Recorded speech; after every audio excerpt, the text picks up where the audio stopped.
আত্মীয় স্বজনের বিয়া লাগলে, কেউ মরলে, কেউ বেমার পড়লে, কেউ অ্যাক্সিডেন্ট হইলে 10,000 টাকা নিয়ে এত দিতে পারতা না। এই পরিস্থিতি তো আপনারা হুকা আলী মগলে ইমামতি আর মুদরসা পড়ানি বাদ দিছুন বাদ দিছুন না করি আপনারা ইন্না রাস্তায় ভারণ, আপনারা কত বাতে নমাজ যায় লালন, আপনারা কো বাতে উঁচু যায় ভারণ, তৈমুমর ফরজ কোটা ভারণ, উসলর ফরজ কোটা হইতা ভারণ নিনা না। কে শিকাইছে? কোন মাথারা পড়িসলা? কোন মুফতি আপনারা? একজন মুফতিও নাই, কোন মানুষের ফোরটাও নাই। এর বাদে হুজুর মুসলা, মুসলর মুসলা, নমাজর মুসলা, তৈমুমর মুসলা জানি না না। ও আলী মগলে দেখতে ভাতর নাই বেটো মগর বিতে ভাতর বান্ধিয়া 8,000, 6,000, 7,000, 4,000 আছে। ওটা বেতনে 4 মাসের বেতন বল, 6 মাসের বেতন বল। এর বাদে ভরানি বাদ দিয়ে বাইরে শুনি আমার এক আজিজ এক মাজরা পুরাই আমার তালবা আমার হইতা হুজুর মাসা 2 লাখ টাকা পাইতাম। ও 2 লক্ষ মুদরসা ইত্তান ভাইতা পছন্দ করে ভোক্তাদের বেতন হলা পাই। মুদরসা 2 লাখ হবে দিতে পারছে না। আমি বললাম বেতন কত ভাও, আর 2 লাখ যদি মাসা আলে বেনাতে তুমি চল রাখিলাম। আমার ভাই হল এই ওলামায়ে কেরামের অবদানকে স্বীকার হবেন জানি, 1 লাখ নামাজ পড়ি দোয়া হবেন জানি। এই ওলামায়ে হকানি, ওলামায়ে রব্বানির জমাতে আল্লাহ কবুল করতো, জমাতে আল্লাহ বাড়াইয়া দিত, খবর বরকত আর আফিয়ত দি মালামাল হতো। কইনা আমিন, জোরে কইনা আমিন। আল্লাহ কসম এই ওলামায়ে কেরাম যদি জিনাত হই না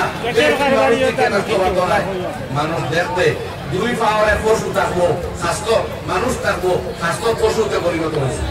এই দুনিয়া থাকি পাশবিকতা দূর করবার লাগে, দুনিয়া থাকি জুলম সিতমে উচ্ছেদ করবার লাগে, দুনিয়া থাকি নারীর জুলুম বন্ধ করবার লাগে, শিশু বধ, শিশু নির্যাতন, শিশু হত্যা বন্ধ করবার লাগে। দুনিয়ার বড় বড় শ্রদ্ধা, আলিম ওলামার শ্রদ্ধা, জ্ঞানী ব্যক্তির শ্রদ্ধা, ছোটদের প্রতি স্নেহ, ভালোবাসা আর মহব্বতের পরিবেশ দুনিয়া রাখবার লাগে। দ্বীনি শিক্ষা, কোরআন শিক্ষা, হাদিস শিক্ষা লাগে এই মাদ্রাসা থাকা আবশ্যক। কই এবার আপনারা জোরে ঠিক আমার ভাই হল এর লাগে এই মাদ্রাসাগুলোর প্রতি আপনার মহব্বত আছে, অস্বীকার করা যায় না। এর লাগে আপনারা বছরে এবার আগে বই আরো মাঝে মাঝে আই খবর লই। আপনারা যতক্ষণ করছেন আগর যেগুলো করে করে গেছেন সারার কৃতজ্ঞতা আমরা আদায় করিয়া আর দোয়া করিয়া নবী পাক আলাইহিস সালাতু ওয়াসসালাম প্রতিষ্ঠিত পৃথিবীর প্রথম মাদ্রাসা দারে আরকাম তাকিলিয়া আজ এই ভাষায় পর্যন্ত যত মাদ্রাসা বনছে আর যত ছাত্ররা পড়েছেন, যত উস্তাদে পড়াইছেন, যত মানুষ সাহায্য করছেন, আল্লাহ তাআলা সারারে আজে জাজিল সওয়াবে কাসীর আর বেশুমার বদলা আতা ফরমাত হইয়া আমিন। তবে আপনারা খেদমত আমার বিনম্র অনুরোধ, এই মাদ্রাসাগুলা এখন কেবলমাত্র আপনারা নমাজের মুসলা উজু গোসলের মাসলা শিখান না, এই মাদ্রাসাগুলোয় অন্যায় বিরোধিতার মিজাজ শিক্ষা, ড্রাগস বিরোধী মানসিকতা তৈরি করিয়া দেয়, দেশ প্রেম, দেশের প্রতি ভালোবাসার মেজাজ তৈরি করিয়া দেয়। আইজ নাই অন্তত ভারতবর্ষের যে মাদ্রাসা, সাংবাদিক ভাই হোক তাহলে নোট করো, এই ভারতবর্ষের যত মাদ্রাসা, এই মাদ্রাসাগুলোয় মানব প্রেম শিক্ষা দেয়, দেশ প্রেম শিক্ষা দেয়, স্বাধীনতার চেতনা, স্বাধীনতার বোধ, মানবতার বোধ, নৈতিকতার বোধ, মূল্যবোধ ইত্যাদি শিক্ষা দিয়া দিয়া দারুল উলুম দেওবন্দ আমরা উম্মুল মাদারিস সারা মাদ্রাসার জোর আর মা আরে বাচ্চা হইল জাতীয় মাদ্রাসা। এই সমস্ত মাদ্রাসা দারুল উলুম দেওবন্দে তার বাচ্চা কাচ্চা, তার সন্তান হল, তার উত্তরসূরি পূর্বসূরি হল হইয়া দেশে স্বাধীন করছে বলে আলহামদুলিল্লাহ। আজও সমস্ত ভারতবর্ষ, সমস্ত মাদ্রাসার সমস্ত ছাত্র এবং উস্তাদ তাইয়ার আছেন যদি দেশের উপরে কোন বহির শত্রুলে হামলা করে, কোন বহির দেশে আইয়া আক্রমণ করে, বাইরে কোন জালিমে আইয়া আমার দেশ আক্রমণ করে, তাহলে ভারতবর্ষের সমস্ত মাদ্রাসার লক্ষ লক্ষ ছাত্র এবং উস্তাদ একসাথে জাফ দিয়ে পড়িয়া দেশে রক্ষা করবো আর বহির শত্রুদের প্রতিহত করবো ইনশাআল্লাহ। চিল্লাই আর পারবো ইনশাআল্লাহ। আমরা আসলাফ ও আকাবির আমাদের পূর্বজ যারা, তারা আমরা কোরআন আর হাদিস, উসুল আর মন্তিক, ফিকহ এবং হাদিসের শিক্ষার লগে লগে এই শিক্ষাও তারা দিয়ে গেছে। আর এই ভাষাই মাদ্রাসা এই অঞ্চল সেই শিক্ষার একটা রকার বাহক।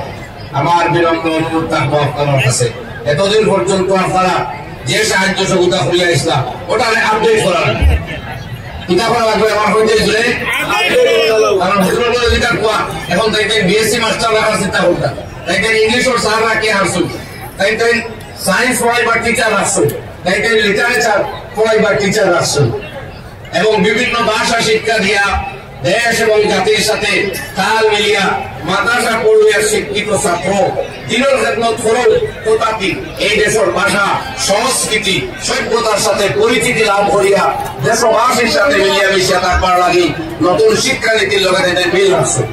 এবং এইটা করতে হইলে খালি মাশাআল্লাহ ইনশাআল্লাহ সুবহানাল্লাহ করি মুসাফ ভাই মোর দোয়া করি, শুধু এটা লিমিটেড রাখলে ওই তো নাই, সুজা কথায় বেতন বাড়ানো লাগবো, কোন যে আমার কিতাব পড়া লাগবো, জোরে কোন কিতাব পড়া লাগবো, একবার অতদিন সাহায্য করছেন সারা শুক্র আদায় করি আর শুক্রিয়া। আমার এখন আপডেট করা লাগবো, এখন আগর লেখান কি বেতন দিলে হাল হইতো নাই। আপনারা জানেন জিনিসপত্রের দাম বাড়ছে, জমানার চাহিদা বাড়িছে, ডিমান্ড বৃদ্ধি পাইছে, অতএব যোগান দিতে হবে। সুতরাং আমার শেষ কথা, দোয়া দিয়ে সাহায্য করুক, বিবেক দিয়ে সাহায্য করুক, বাচ্চা কাচ্চারে বাংলা পড়াল শুধু ফাইন্যান্সিয়াল অর্থনৈতিক ভাবে ইকোনমিক্যালি এখন ডেভেলপমেন্ট যদি আমরা করতাম পারি না, এই মাদ্রাসাগুলো তাকে ছাত্র হয়ে যাইব, এই মাদ্রাসাগুলো তাকে ছাত্র হয়ে যাইব। আমার ভাই হল আমরা সামনে রাখিয়ে দেওয়া হযরত মাওলানা আব্দুল শহীদ সাহেব রাহমাতুল্লাহ আলাইহি, আব্দুল সত্তার সাহেব রাহমাতুল্লাহ আলাইহি, আমি কই মুশা ওয়ালিউল্লাহ মুহাদ্দিস দেহলভী রাহমাতুল্লাহ আলাইহি, আমি কই মুশাইখুল ইসলাম ওয়াল মুসলিমিন সৈয়দ হুসাইন আহমদ মাদানী রাহমাতুল্লাহ আলাইহি, কাসিমুল উলুম ওয়াল খায়রাত হুজ্জাতুল ইসলাম কাসিম নানাতুবি রাহমাতুল্লাহ আলাইহি, শেখুল হিন্দ মাহমুদ হাসান দেওবন্দি রাহমাতুল্লাহ আলাইহি সহ সমস্ত আসলাফ ও আকাবিরের এই আমানত এই মাদ্রাসাগুলা যদি আমরা আগে ছাত্র হই, এগুলা তার উদ্দেশ্যটাকে দুর্বল হয়ে যায়, তার লক্ষ্য বস্তু দুর্বল ভূমিকা পালন করে, মুস্তাকবল অসুবিধার সম্মুখীন হইয়া কামিং জেনারেশন এই রাস্তা বাদ দিয়ে আল্লাহর কাছে আটকিব, সমাজের কাছে আটকিব, সারা পৃথিবীর ক্ষতি করবে। আল্লাহর কাছে গেলে আটকিব আপনারা বুঝবেন, এই দিন আমরা শুভ কোরআন যতক্ষণ আলিম হল ততক্ষণ আমরা পাবলিক ঠিক কিনা না হল, আপনারা কোরআন যতক্ষণ আলিম হল যতক্ষণ মুফতি আব্দুল ওয়াহিদ সাহেব তখন আপনারা কোনো বেশ শুনবেন, হাদিস যতক্ষণ কালার তখন আপনারা কোনো বেশ শুনবেন, আপনারা বুঝবেন যে আল্লাহর কাছে আটকার লাইন। কিন্তু আরো বড় এক জিনিস আছে, এটা মানবতার বিরুদ্ধে হইব এই অবস্থান। কিভাবে?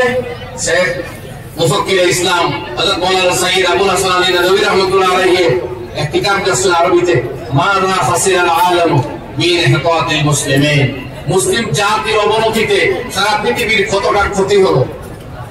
এই কিতাবও তারা অ্যানালাইজ করছেন যে মুসলমানের মত মুক্ত দেওয়ার বাদে সারা পৃথিবীর ক্ষতি হয়, মুসলমান বিপদে গেলে সারা পৃথিবীর বিপদের কোথায়, মুসলমান বিভ্রান্ত হইলে সারা দুনিয়ায় বিভ্রান্তির উৎসাহ গ্রহণ করে, কারণ মুসলিম জাতির কাছে আছে জিন্দা কিতাব কালামুল্লাহ কোরআন, মুসলিম জাতির কাছে আছে সনদ সহ তার নবীর হাদিস প্রমাণ, মুসলিম জাতির কাছে আছে আসমানি কিতাব, আসমানি দিন অবিকুল অক্ষত হুবহু।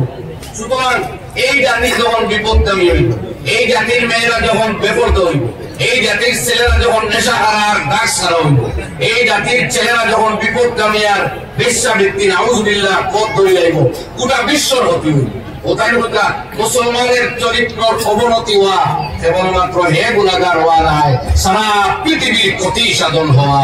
তোরা হইলে বুঝছেন আপনারা এই বাক্য, আপনারা কোরআন আর কালাম আল্লাহর এই কিতাব লেখা মদ মুখে দেওয়া চূড়ান্ত হারাম, এই কিতাব লেখা জুয়া খেলানি চূড়ান্ত হারাম, এই কিতাবও আল্লাহ হইয়া দিয়েছেন কোরআনও পর্দা করা ফরজ, সুদ খাওয়া হারাম। এই জীবন্ত হতা টাকা সত্ত্বেও মুসলমান বাচ্চায় যখন সুদ মদ আর আড্ডার বোধ ধরবো, তখন আর কোন জাতি এই বোধ ধরতো না আপনারা ফকুয়ান। সুতরাং এই জাতির ক্ষতি হইলে বিপদগামী হইলে দুনিয়া ক্ষতিগ্রস্ত হয়। এর লাগে আমি বললাম মাদ্রাসাগুলারে যদি আমরা তার লক্ষ্য বস্তুকে পুরোপুরি রাখতাম পারি না, আল্লাহর কাছে আটকিমু, বিশ্ববাসীর কাছে আটকিমু, মানবতার কাছে আটকিমু, নৈতিকতার ক্ষতি করব। এর লাগে আমার শেষ এবং একটা অনুরোধ, আপনারা যে লাইনে চালিয়ে যাই তখন নতুন ভাবে আপডেটিং মিজাজ লইয়া আমরা আলিম উলামার মুদরসার মুআল্লিমার মসজিদের ইমাম হলো চূড়ান্ত ভাবে বেতন বৃদ্ধি করিয়া একটা কাউন্টেবল গ্রহণযোগ্য নির্ভরযোগ্য একটা পরিমাণ আমরা দেওয়ার সিদ্ধান্ত লই। দেখা আল্লাহ হয় আবার গাছ